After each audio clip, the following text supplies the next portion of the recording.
Welcome to this episode on the fear of failure.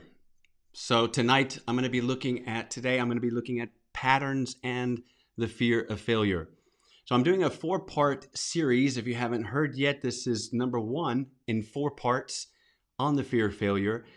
And then each episode is just going to be 30 minutes, by the way. So we just have 30 minutes together. So stick with me the whole time. I really feel like God has a word and message for so many of you out there that are struggling with the fear of failure. And I'm glad you're joining me.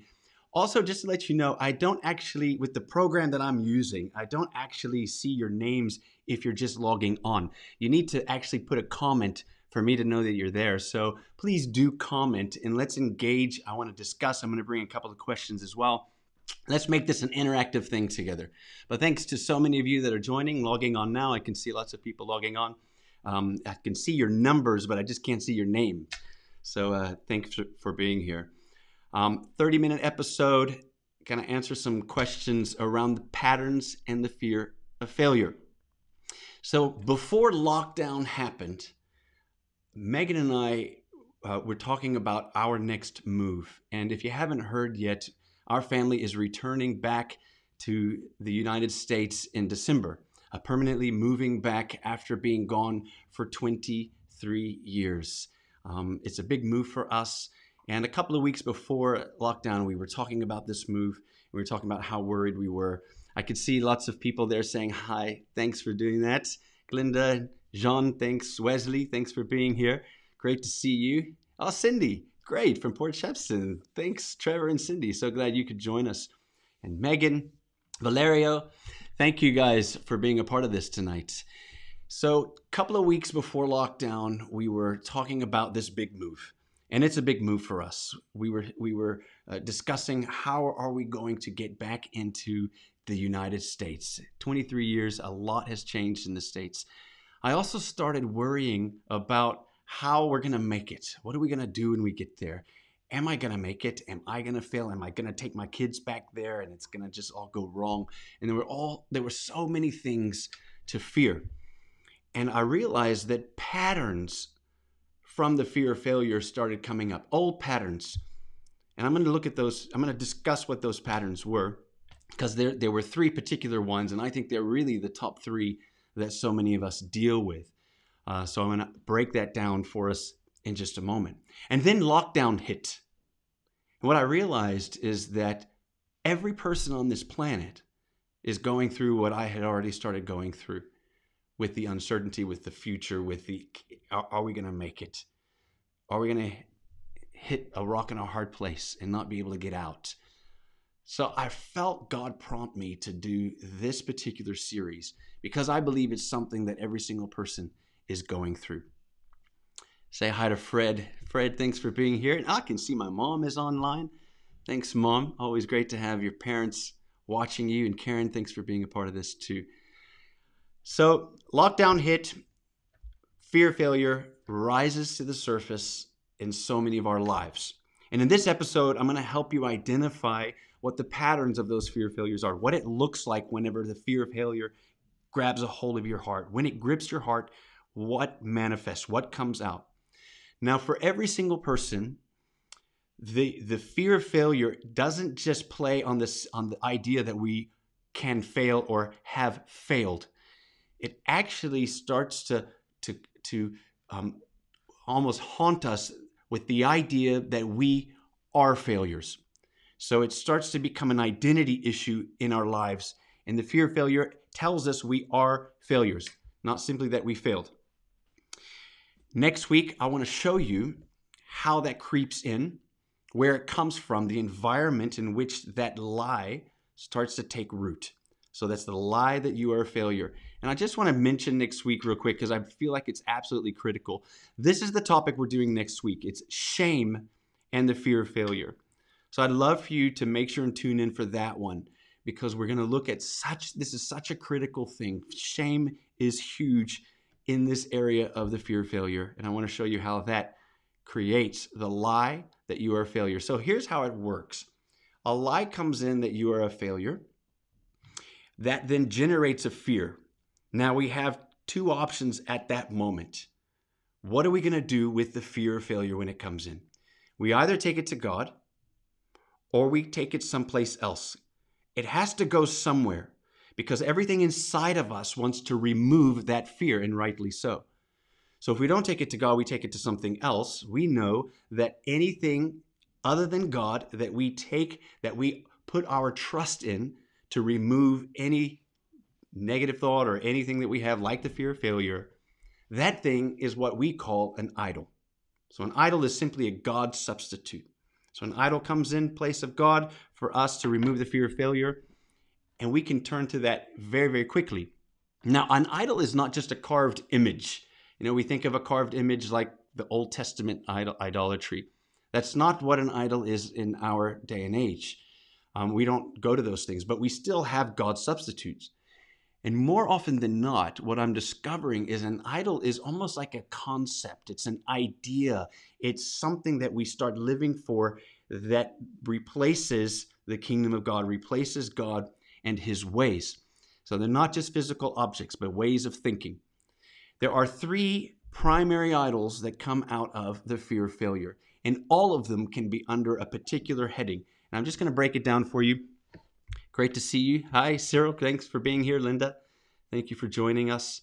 Let me show you. I'm going to take you through a little PowerPoint here so you can see how it works. So control is the commonality between all of these, the 3 idols or patterns that I want to discuss. It's all around control. Now, what are we trying to control? We're basically trying to self-protect. So we want to self-protect. We want to make sure that we feel and that we know and that everybody knows that we are not failures. We are protecting ourselves, and we try to control. We try to do that in 3 ways. First of all, we control others to self-protect. Secondly, we would control ourselves to self-protect. And then thirdly, we want to control our circumstances to self-protect. We can actually give a name to all 3 of these behaviors. The first one, when we control others to self-protect, we can call that power. So a power idol starts to grip our hearts when we try and manipulate and change people and try and control them in order to feel like we are not failures. Or we control ourselves to self-protect, and we can call that perfectionism. We know perfectionism, don't we? This is one of my main ones, perfectionism. Or we can try to control our circumstances, and that's called certainty. We hang on to the idol of certainty. All 3 of these. Now let's look at each one in turn here. So let's just discuss power for a moment when we control others to self-protect. 2 ways we do this. Whenever a power idol, when we turn to a power idol instead of God, it either manifests in violence or silence. Violence or silence. So for example, we might not actually use violence, physical violence. I mean, most people don't, although some do.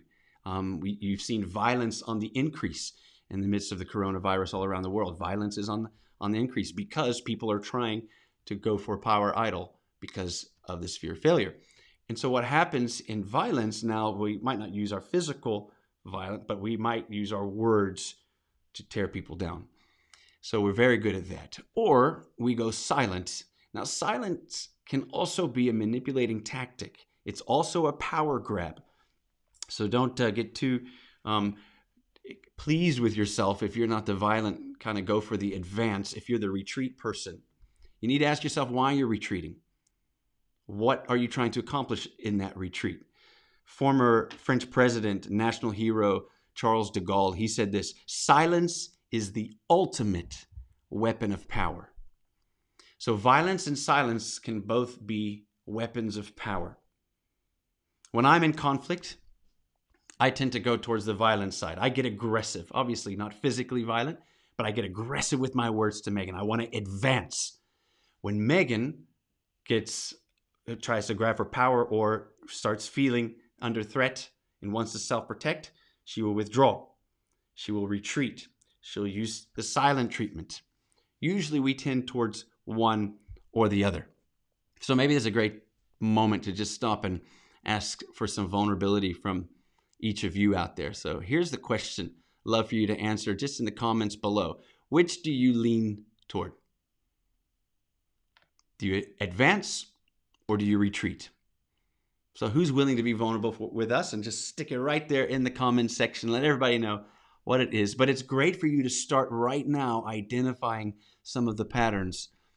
So whenever you start feeling out of control and you want to start controlling others, do you use violence or do you use silence?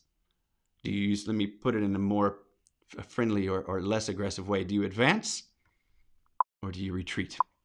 All right, Wesley's up. First one. Thanks for some vulnerability there. Okay, here we go. Wesley, you advance. So Wesley Polvinus, he's in the advanced category. This is totally me. I love Cindy. I love your vulnerability there and admission. I do both. I tell you, that's actually takes a lot of self-awareness, though, to recognize that we can't actually use both because we become very clever. Knox, what do you do here? Knox, you retreat. You think and then you advance. Wow, some of you guys are really good at this power idol. Valerio, you advance depending on the actual situation. Okay. So again, Jean says both. So we're having some great feedback here. Both. So many of you do both. Now, it's important that you're starting to recognize this because these just recognizing it is half the battle. We're going to look in the subsequent weeks of how we can stop that and how God wants us to respond and how we actually get to the root of the fear of failure to deal with it. So coercion is an obvious sign, but we've seen as well that silence can be a sign as well. So let me show you some of the thoughts. Once a power idol kind of grabs your heart and you start operating out of it because of the fear of failure. These are the kind of thoughts that come along with it. If I lose control, I'm vulnerable to being hurt. So if you've had that kind of thought, I'm going to lose control. If I do that, I'm going to be vulnerable to being hurt. That means that you're feeding a power idol. I don't just need to be capable. I need others to think I'm capable. So this is where we often get into this situation where we feel like somebody is telling us that we're not good enough or disrespecting us. We just shut down. We get offended because we want them to think we're capable. It's not enough just for us to know, okay, actually, I can do this. We actually need other people as well. Once that starts happening, you can identify a power idol. I can't depend on others. I need to keep control to make sure they don't fail me. So whenever we start to micromanage, we start to monitor everybody's actions, from our family members to our work colleagues or those underneath us at work. These are signs that power might be an issue, and at the root of it is most likely a fear of failure. Let's look at the next one. Perfectionism. We control ourselves to self-protect. In perfectionism, I know this one very well. I'm using a definition here from a very popular psychiatrist, American psychiatrist named Mark Hale Hollanders, and he says this: perfectionism is demanding of oneself or others a higher quality of performance than is required by the situation.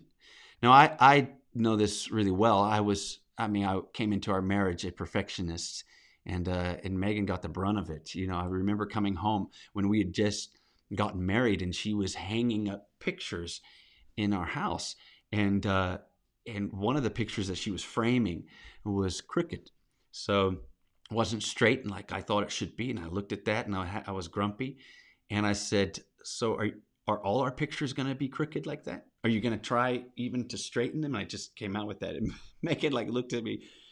She was like, "Wait a minute, I'm working really hard here. What's wrong with you?" You know. And I realized I was being ungracious with her, and I started trying to bring my sense of perfectionism in there when it wasn't necessary. And what I realized is later on I was working with somebody, and she was actually setting this table. We were doing this banquet, and she was a colleague of mine, and she was setting the table, and I said, "Aren't you going to do these the cutlery, the silverware here?" And she says, "Well, if I do it, you're just going to redo it, so you might as well do it first."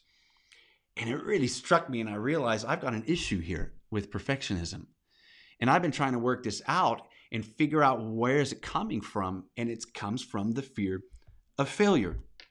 Here are the thoughts that come from perfectionism. If I don't set high standards for myself, I'm likely to end up a second-rate person. If you've had that kind of thought, I got to have high standards or I become a second-rate person. Or if you've had the thought, if I don't do well all the time, people won't respect me. And now I found that men often think this way and struggle with it. I won't get the respect I need. Women I often find struggle with this. The fewer mistakes I make, the more people will accept me. This desire for relationships to be intact, and so I don't want to mess up. I need this relationship to stay safe. Now, here's the thing with perfectionism is we start to ask ourselves, why can't I be perfect? I need to do better. These are the feelings that we have. I got to do better. I shouldn't make the same mistake twice. We become hard on ourselves. If I don't keep working on my goals, something's going to mess up. So I don't know if you've noticed that in lockdown, how many of us are just feeling like we need to cling to goals, make this goal and achieve that goal and achieve that goal. Those are signs that perfectionism is starting to rear its head. And if we don't have that, we're not going to achieve and we're going to fail. Also, you see so many people wanting to do more. There's just this desire to do more. That's a perfectionist idol. Thank you so much to those of you that are coming back on. I am sorry about the interruption. I don't know what happened. I don't know if it was the internet or if the software I'm using just crashed. But we're back on. So does any of that sound familiar? The perfectionist. Does any of that sound familiar? When we are afraid to fail, I think this is the crucial question that we have to ask ourselves. Who are we afraid to fail? That's the self kind of reflection that needs to happen when this perfectionism starts to come. Who are you afraid to fail? Now, personally, I've thought long and hard about that answer because this is something I deal with. And I don't think it's as easy as it sounds. I think it's hard to kind of narrow down. I mean, maybe a name came to your mind who you're afraid to fail. Maybe somebody came to you. You know, most people think of their fathers.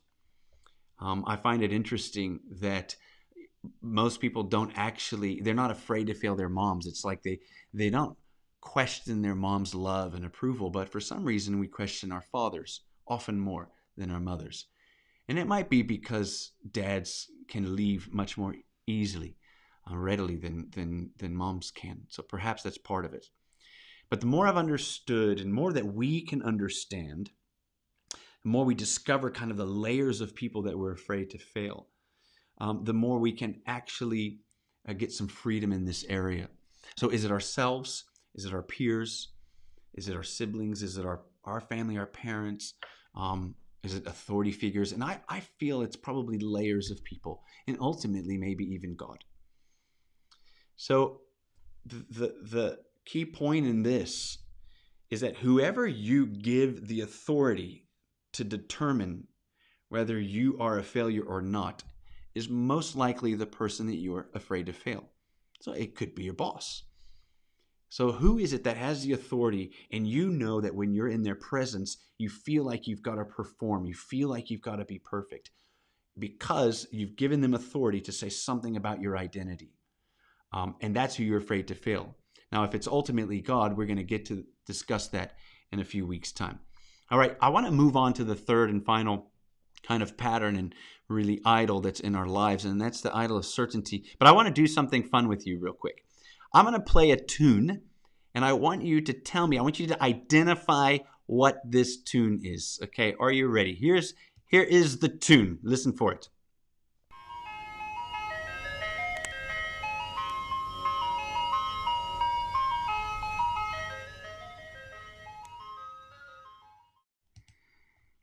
All right, what was that music? Where is it from?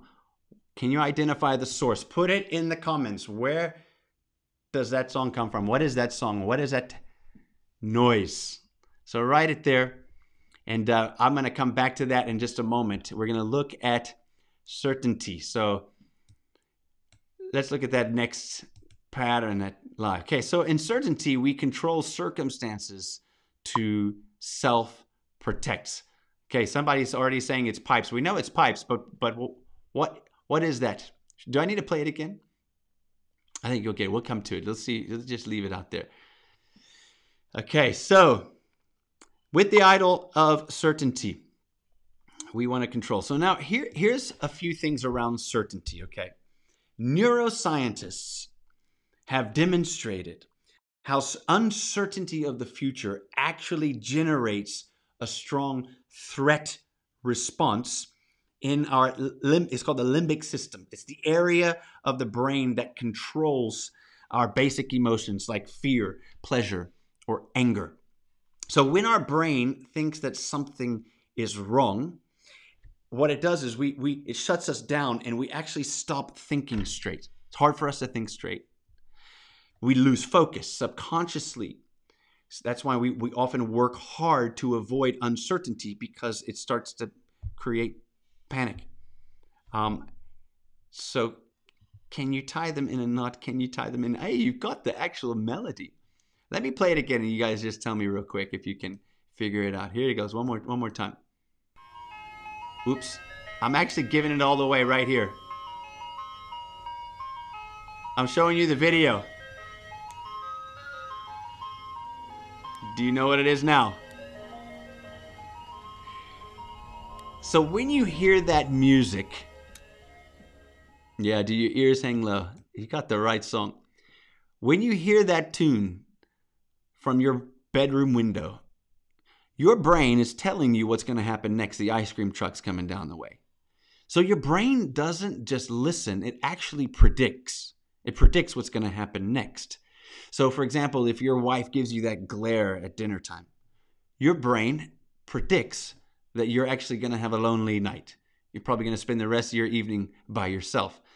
You're not just listening, you're not just watching, you're predicting. Your brain does that. Your brain is like this predictive machine.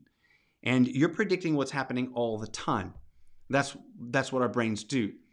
That's why we like things like puzzles, like crossword puzzles. They're so satisfying because there's something predictive about it. Or songs that have a repetitive chorus, repetitive line in it. There's something soothing about it. Because we treat uncertainty like a pain that needs to be avoided. So if there's uncertainty in our lives, we want to avoid it because it's a pain. Why? Because it's reflecting something of the fear of failure in our lives. If we engage with that uncertainty, it takes us into that space. It's something to be avoided. Now, obviously, there's lots of things that are great about certainty. I mean, we want Monday to follow Sunday. We want, winter to follow on the heels of autumn. There's something in nature about certainty that's really good. And that's often the case with lots of things that can become idols in our lives. Idols are not bad things. They're often good things. That's why we use them, because they help, and we go for them is because they can feel helpful at the time. But when they become an ultimate thing and they become the answer for the fear of failure, they then become an idol. So that's what happens. Routines are not bad, but certainty, living for certainty in order for us to feel in control and about ourselves, actually often removes us from the very things that God wants to do in our lives. We stop becoming risk takers. We stop becoming those that can hear and follow God. I love it. Megan says that Olivia said it was an ice cream truck. So her daughter got it. And I think you probably do need to be a kid to really get that melody. And some of us have forgotten what it means to be a kid. Thank you, Olivia, for guessing that. That is absolutely right. Let's look at the thoughts behind uncertainty. Those that idol of feeling like we have to be certain all the time and have our circumstances. What I've built with my own hands is what I can have faith in. When you start thinking along those lines, probably a certainty idol has a grip on your heart. It's the stuff that we can depend on, what I built with my own hands. That's why whenever we have a difficulty in our life whenever we start going to try and do more, to try and fix stuff, to try and go more, and we don't pray first, it's usually an indication that I'm going to rely more on what I can achieve than on God. Or the thought that if I don't create a predictable environment, I open myself up to failure. That thought, or better systems, careful planning, calculated risks can keep me from failing. When you've had that kind of thought, then it's the idol of uncertainty, perhaps, is coming to your heart, into your mind. So, of those three, power, perfectionism, certainty, are any of those things contending for a place in your heart? Any of those patterns coming through? It might be that you're struggling with the fear of failure. And we're going to wrap up here. And I don't know if anybody has a question. You're welcome to put it down. I don't, I've said it was going to be 30 minutes, so I do want to try and stick to 30-minute schedule. But if you do have a question and you want to put something up now, if I'm unable to get to it right now, then we can answer it in the next session, which is going to be next Wednesday, whenever we look at shame and the fear of failure. Please do join us for that. It's going to be the same time. We're going to be unpacking this a little bit at a time.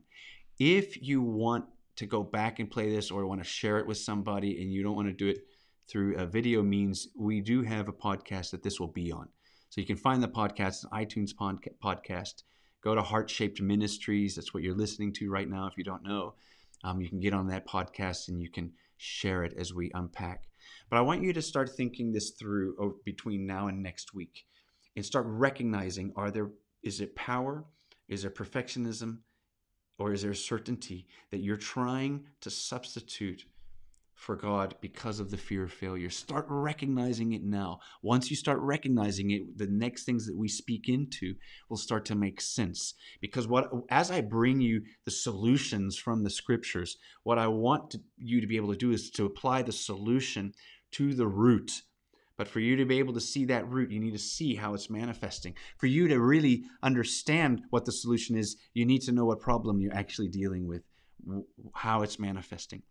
But as we kind of close here, let me just see one question here from Knox. Thanks for bringing this up. How does certainty differ from comfort? I think that's a brilliant kind of question. I think comfort obviously is another thing that we can go to, particularly in terms of pleasure. I find that often comfort relates to the feeling of us not feeling enough in God. That's another topic that I'd love to discuss at some point. But certainty is really a control issue. So comfort is trying to kind of almost kind of drown out, if you will, or kind of cushion ourselves from the real world out there. Certainty is actually trying to control. And once control becomes the actual characteristic of the behavior, then you know that something of the fear of failure has gripped your heart. Whereas when you're trying to comfort and trying to remove all kind of pain and stuff, often it's another root issue. I believe it's the root lie that I'm incomplete and I don't want to face the facts that I don't have all that I need. And that's another topic. But the lie that's at the root of a control issue, which is certainty, is the fear of failure. Hopefully that answers your question. Let's leave it there. As I said, can I pray for you as we finish tonight? God, I want to pray that you would just reveal these things to people's hearts and to people's minds as we go forward. I pray for each person listening. I want to ask, God, that they would not be content to just allow